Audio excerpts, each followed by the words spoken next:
கடனை வாங்கி வீடு வாங்கக்கூடாது என நினைக்கிறவன் நான்.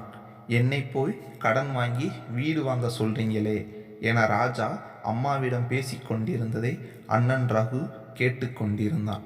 ஜன்னலை ஒட்டி பக்கத்து இடத்தை பார்த்தபடி நின்றிருந்த அண்ணன் ரகுவை பார்த்து, என்ன அண்ணா, பக்கத்து இடம் விலைக்கு வருதா? அம்மா தொந்தரவு செய்கிறாங்களா என்று கேட்டான்.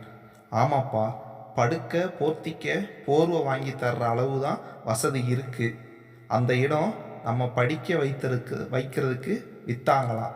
இப்போ நீங்கள் நல்லா தானே சம்பாதிக்கிறீங்க, வாங்குன்னா எப்படி முடியும் என்றான் அண்ணன். லஞ்சம் வாங்குன்னு சொல்கிறாங்களா என்றான் தம்பி. அதை நினைவு வச்சுக்கிற நிலையில் அவங்க இல்லை. பக்கத்து இடம்னு மட்டும் நம்மளோடதுன்னு நல்லா ஞாபகம் இருக்குது. அதை வாங்கினவங்க இப்போ வெளிநாட்டில் செட்டில் ஆகிட்டாங்க. திரும்ப அது நம்ம இடம்னு அம்மாட்ட பேசியிருக்காங்க, அதான் என்றான் அண்ணன்.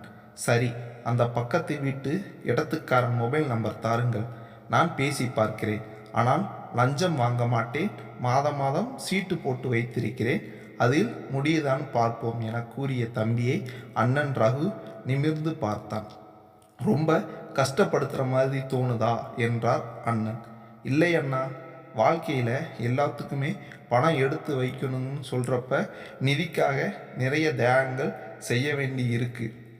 லஞ்சம் என் ஆஃபீஸில் ஒத்துக்கிட்டா கொட்ட தயாராக இருக்காங்க. அப்போ படித்த பாடங்களுக்கு அர்த்தம் இல்லாமல் போயிடும் இல்லையா என்றபடி வெளியே சென்ற ராஜாவை ரகு மௌனமாக பார்த்தபடி இருந்தான்.